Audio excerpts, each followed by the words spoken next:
CSU में आपकी सलामती हो अजीज़ों। मेरा नाम पास्टर स्टीफन जेम्स है और मेरा ताल्लुक़ फिलाडेल्फिया पेंटिकॉस्टल चर्च से है।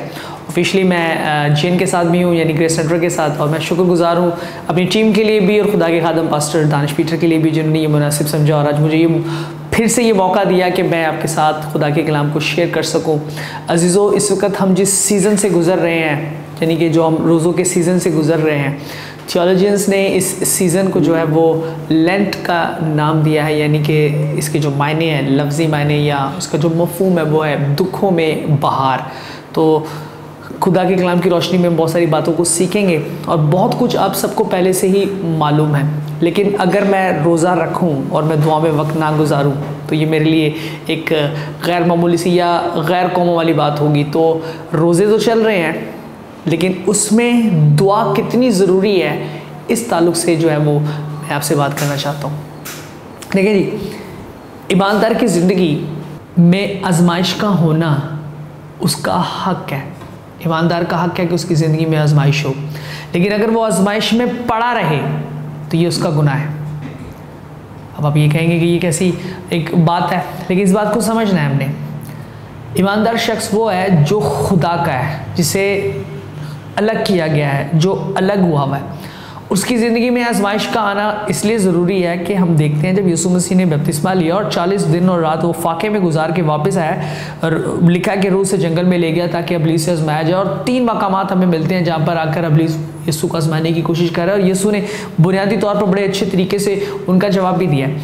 वहाँ से अगर ये बात सीखें तो मैं ये बात ज़ाती तौर पर ये बात सीखता हूँ कि हमें जो है वो आजमाइशें जो है वो हम पर आती हैं, लेकिन अगर हम आजमाइश में पड़े ही रहते हैं तो हमारे लिए गुनाह है। लेकिन अगर हम उससे निकल आते हैं तो फिर हमारे लिए फ़ायदा है। हमारा हक़ क्या कि हम आजमाइश में आजमाए जाएं, क्योंकि हमारे ईमान की आजमाइश हमारे लिए अज़हद भारी और अब्दी जलाल पैदा करती है और हमें खुदा की कुर्बत में आने का और मौका मिलता है। मानो इस तरह से जैसे हमारी ज़िंदगी का एक लेवल इंक्रीज़ करता है, हमारी रूहानियत का एक लेवल इंक्रीज़ करता है। और अगर हमारी ज़िंदगियों में कसरत होने की बजाय हसरतें हैं तो उसकी वजह यह है कि हम खुदा के साथ कनेक्टेड नहीं हैं और हम आजमाइशों पर पूरा नहीं उतर पा रहे। तो इन्हीं चंद बातों को हम जो है वो खुदा के कलाम को इसकी रोशनी में आज देखेंगे।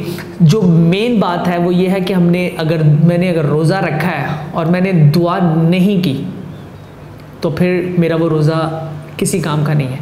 बाइबल को इसमें लिखा है, यीशु ने कहा कि जब तुम रोज़ा रखो अपने सर पे तेल डालो, अपना मुंह धो, अपने खलवत खाने में जा ताकि और खुदा के साथ वक्त गुजार। इन सब बातों का तो इल्म अजीज़ों हमें पहले से ही है। हर साल ये मैसेज, बल्कि बहुत सारे लोग क्या नॉर्मली अगर आप देखें व्हाट्सएप स्टेटस पर किसी ने लिख कर लगाया हुआ रोज़ा क्या है, जिस्म को दुख देना। जिस्म को दुख देना क्या है?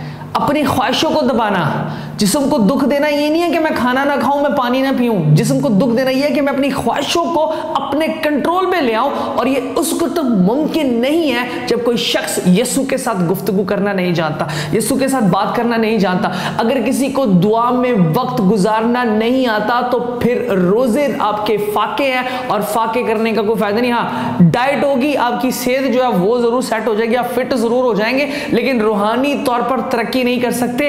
अजीजों, ये जो दुआ और रोजा है ये हमारी रूहानी एक्सरसाइज है। अगर आपने रोजा रखा है, आपने कलाम भी पढ़ना है। अगर कलाम पढ़ रहे हैं तो दुआ भी करनी है। जो सबसे आसान काम हमें कलीसिया में लगता है वो है प्रस्तिश करना। कलाम की बारी आती है, लोग या तो अपने मोबाइल फ़ोन के साथ कनेक्टेड होते हैं या फिर लोगों को नींद आ रही होती है, और जब दुआ की बात हो रही हो इतना लंबा मैसेजेस भी अगर दिए जाएं दुआ के ताल्लुक से, और फिर जब दुआ की बात हो 5-7 मिनट बहुत ज़्यादा होते हैं, ख़त्म हो जाती है दुआ। उसकी वजह यह है कि मैं और आप ईमानदारों की बात कर रहा हूँ मैं, सब नहीं लेकिन अक्सरियत, हमें दुआ में वक्त गुजारना नहीं आता। हम जब दुआ करने बैठते हैं हम सोचते हैं, सोचना और कहना कुछ और है। बाइबल में इसमें लिखा है मत्ती 7:7 में, मांगो तो तुम्हें दिया जाएगा।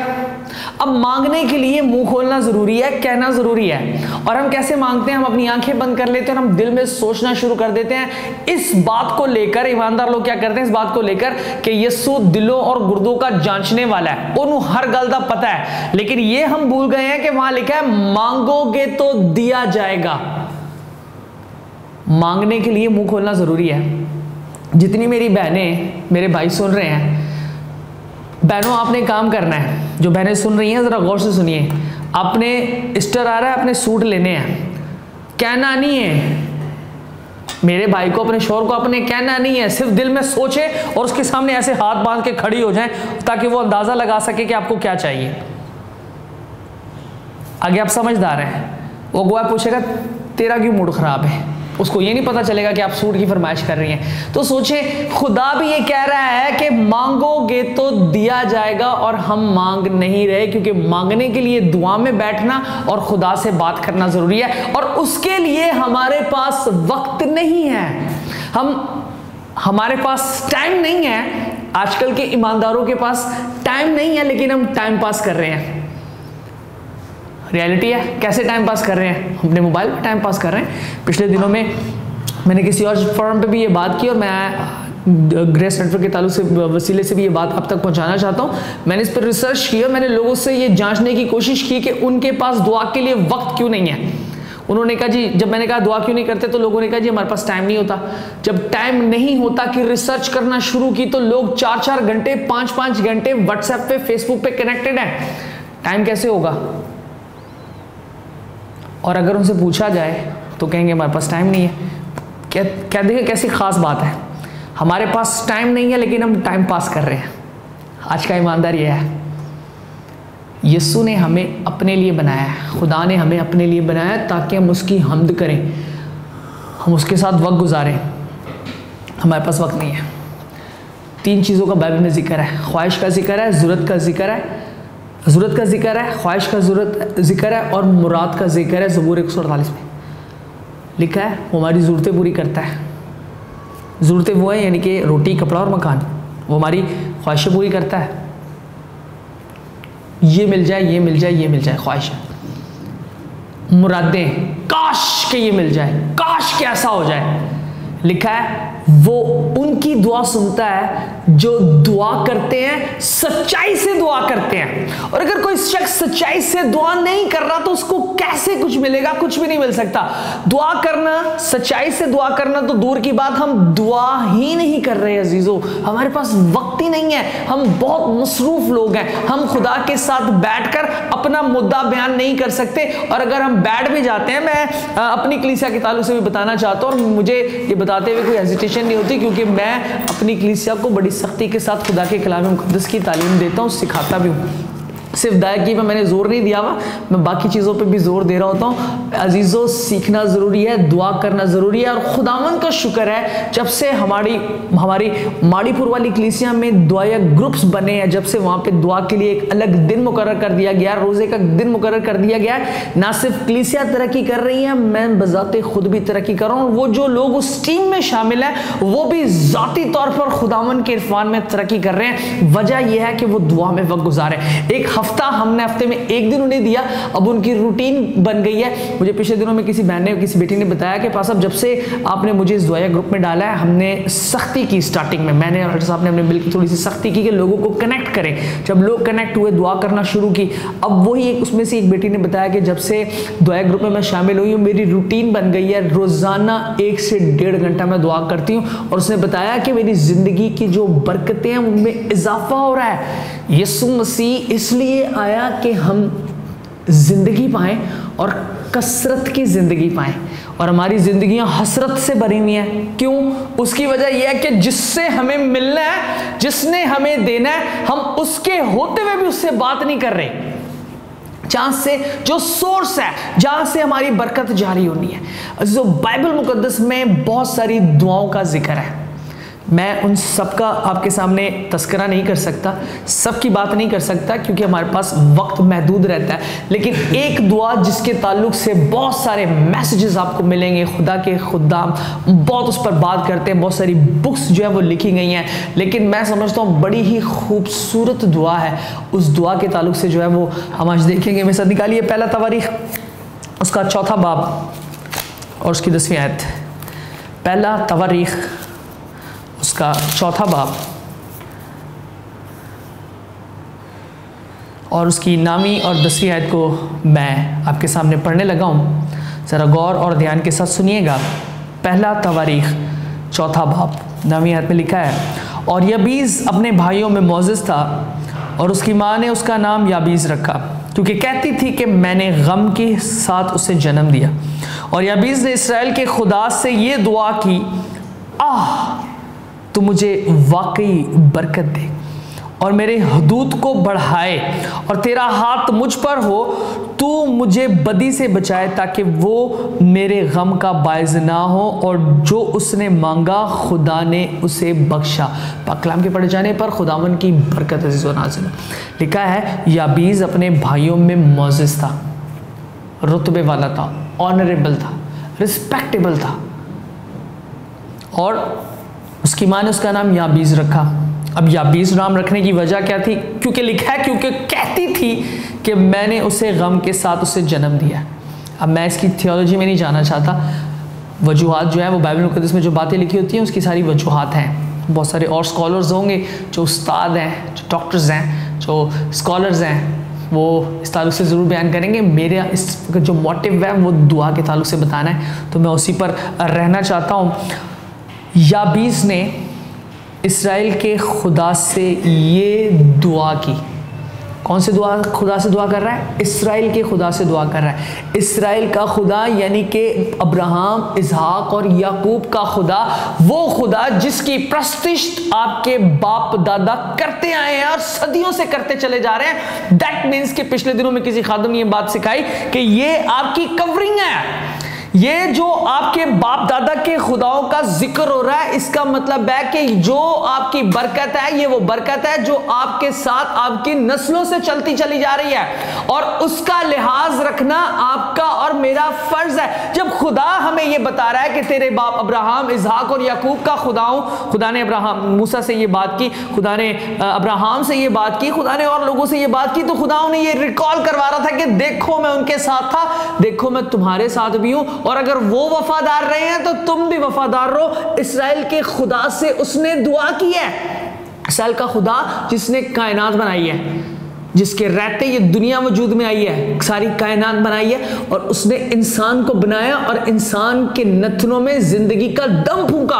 हम उस खुदा की बात कर रहे हैं, और वो उसी खुदा के हुजूर जाके, जिसको मैं और आप मानते हैं और जिंदा खुदा मानते हैं, और वो सिर्फ खुदा कह रहे हैं, हम बाप भी कह रहे हैं, उसके हुजूर में जाके कह रहा है आह। ये जो आह लिखा है ना, ये दर्द वाला, पीड़ा वाला आह लिखा है, अलिफ मद्दा और हमजा। आह, दर्द, बड़े दर्द के साथ वो खुदा को कह रहा है तू मुझे वाकई बरकत दे। क्या उसके पास बरकत नहीं है? एक मोअज़्ज़ज़ शख्स है, एक हॉनरेबल शख्स है, एक रिस्पेक्टेबल शख्स है। यही तो हम बरकत आज के दौर में देख रहे हैं। हम कह रहे हैं ये हमारी ब्लेसिंग है, बरकत है कि जिथे जानिया इज्जत खुदा देता है, इज्जत का और रुतबा ये आपकी बरकत को जाहिर कर रहा है। और वो कह रहा है कि खुदावन मुझे वाकई बरकत दे, मुझे बरकत दे। वो बड़े दुख और करब की हालत में खुदा के ज़रिए में ये कह रहा है कि खुदावन मुझे वाकई बरकत दे। ये क्या लिखा है? और मेरी हदूद को बढ़ाए, मुझे बरकत दे और मेरी हदूद को बढ़ाए। हदूद को बढ़ाने से मुराद ये नहीं है कि मैं मतलब कहूँ कि खुदावन मैं मोटा हो जाऊँ। हाँ जी, बाइबल में लिखा है फयाज दिल मोटा हो जाएगा, लेकिन इसका मतलब ये नहीं है कि हम बस रोटी ही से जीते रहें। बाइबल में लिखा है कि इंसान सिर्फ रोटी ही से जीता ना रहेगा, बल्कि और इस बात से जो खुदावन के मुंह से निकलती है, वो कह रहा है कि बढ़ा मुझे, मेरी हदूद को बढ़ा। सोच का दायरा बढ़ाइए, अपने किरदार का दायरा बढ़ाइए, अपनी प्लानिंग्स का दायराकार बढ़ाइए, अपने लोगों का दायराकार बढ़ाइए। ज़रूरत है हमें उसकी, और हमें उसकी ज़रूरत रहेगी, वो बढ़ेंगे। अब जितने ज़्यादा खुदा में कनेक्टेड होंगे, आप उतना ज़्यादा तरक्की करते चले जाएंगे, आपकी हदूद बढ़ती चली जाएंगी, आप वसी होते चले जाएंगे, आप बढ़ते चले जाएंगे। लेकिन अगर दुआ करेंगे तब, और जो शख्स दुआ ही नहीं कर रहा, जिसका खुदा के साथ कोई कनेक्शन नहीं है, जिसकी खुदा के साथ कोई कनेक्टिविटी नहीं है, और वो कहे जा रहा है कि खुदावन मेरी हदूद को बढ़ा, मेरी हदूद को बढ़ा, नहीं बढ़ेंगी उसकी हदूद। सिर्फ सोच लेने से काम नहीं होता अजीज़ों, अमल भी करना पड़ता है, हाथ पांव हिलाने पड़ते हैं। सिर्फ सोचने से आपकी प्लान्स कंप्लीट, हाँ मैनिफेस्टेशन है, बहुत सारे आपको मैसेजेस ऐसे मिलेंगे, जो बड़े सूरमा खादमों ने जो है वो लिखा हुआ है कि जी आप मैनिफेस्ट करें, आप सोचें, आप सोचेंगे तो, लेकिन सोच के साथ साथ वो जो आप सोच रहे हैं, जो कुछ आप प्लान कर रहे हैं, उस प्लान को हमने कलाम में भी देखना है कि क्या कलाम उसकी इजाजत दे रहा है। अगर कलाम उसकी इजाजत दे रहा है तो फिर आप उस पर कायम रहिए, लेकिन अगर खुदा के कलाम मुकद्दस में इजाजत नहीं है तो फिर जहां पर हैं वहीं रुक जाएं, बल्कि मैं यूं कहूंगा कि यू टर्न लेकर वापस आ जाएं। बेहतर है कि आप मजीद आगे बढ़ते चले जाएं और खाई में गिर जाएं और हलाक हो जाएं। वाकई मुझे बरकत दे और मेरी हदूद बढ़ाए। अब वो क्यों कह रहा है कि खुदावन मेरी हदूद बढ़ा? मैं और आप होंगे, हम खुदा से कहेंगे मेरी हदूद बढ़ा, और वो हम इसलिए कहेंगे मेरी हदूद बढ़ा ताकि मैं बता सकूं, मैं दिखा सकूं कि मैं क्या हूं। हम मोबाइल फोन ले लें, अगर अजीजों जो मेरी सुन रहे हैं, हम जरा गौर कीजिएगा इस बात पर, अगर हम मोबाइल फोन ले लें, कॉल ना भी आंदी होते तो सी आप ही फोन कान ते ला के कहते हेलो हेलो, ताकि आगे पीछे रिश्तेदारों को सबको पता लगे यार 50,000 60,000 का बंदे ने मोबाइल लिया। हम मोटरसाइकिल ले आए, पड़ोसी के दरवाजे पे खड़े होकर पहले पीप बजाते हैं ताकि पता चले कि नवी गड्डी आई है, ताकि निकल के वेखन। हम नया सूट पहन ले तो हम 2 दिन जो है वो बैठते नहीं है। खुदा बरकत इसलिए नहीं दे रहा कि हम लोगों को बताएं।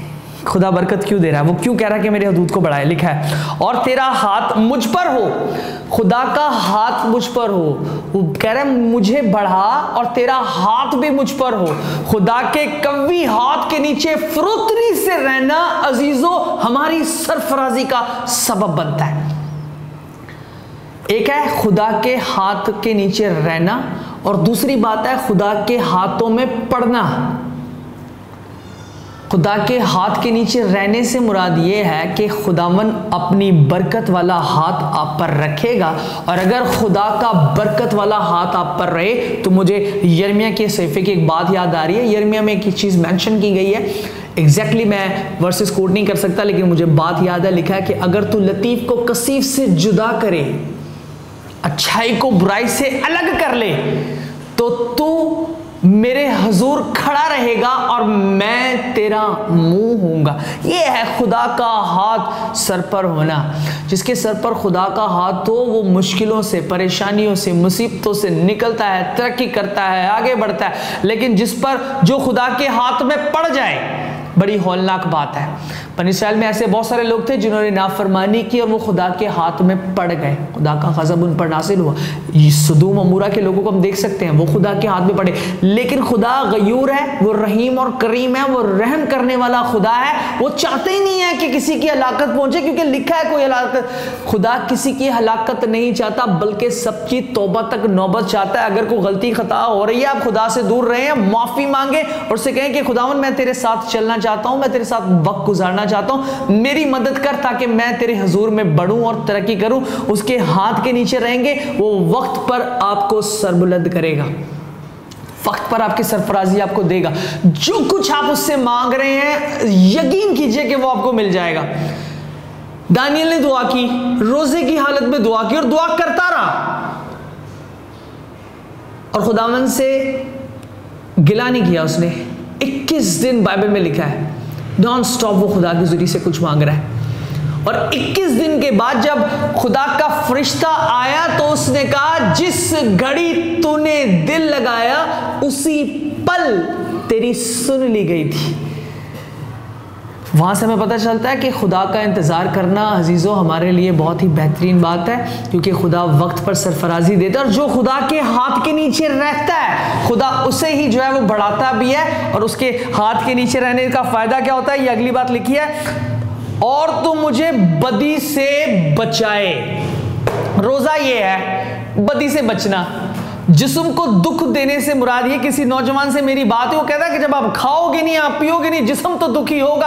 अरे भाई बदी से बाज रहना, अपनी सोचों को बदी से बाज रखना, अपने मुंह को बदी से बाज रखना, अपनी आंखों को बदी से बाज रखना, ये है हकीकत में कुर्बानी या जिस्म का दुख। अपनी ख्वाहिशों को मारना, अपनी ख्वाहिशों को दबाना, और ये तब तक मुमकिन नहीं है जब खुदा का रूल कुछ आपकी मदद ना करे, और वो उस वक्त तक मुमकिन नहीं है जब तक आप दुआ ना कर रहे हो। तो अजीजों खुदा के साथ आपको कनेक्ट होने की जरूरत है। ताकि हम खुदावन के जलाल और उसके इरफान में बढ़ें। लिखा है बदी से बचाए ताकि वो मेरे गम का बाइस ना हो।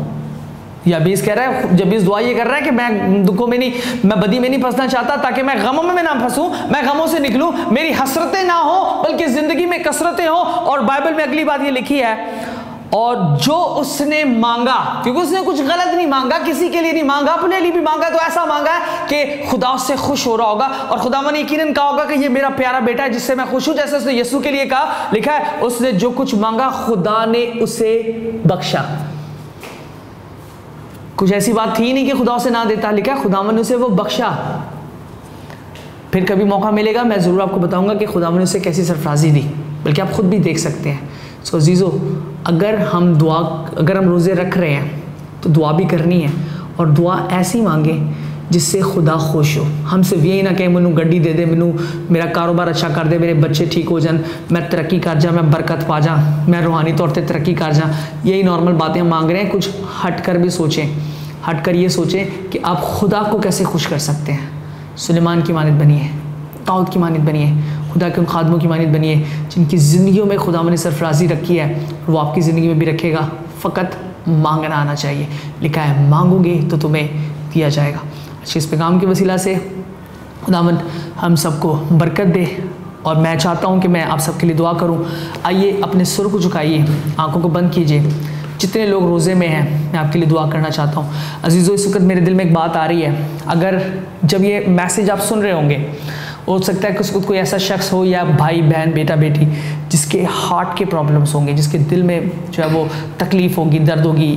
उम्र का मैं नहीं बता सकता, लेकिन मुझे ऐसा महसूस हो रहा है ये खुदा की तरफ से नेमतें होती हैं। अगर आप इसको टेलीविज़न स्क्रीन के सामने हैं तो मैं आपके लिए दुआ करना चाहता हूँ ताकि खुदा आपकी ज़िंदगी में बरकत का काम करे। और कोई और भी है ऐसा जिसकी बाईं टांग में घुटने से लेकर नीचे तक बड़ा शदीद दर्द है, किस सबब से ये मुझे नहीं पता, लेकिन खुदावन की मर्ज़ी है कि वो आपको शिफा दे। तो आइए अपने सुर को झुकाइए, हम दुआ करेंगे।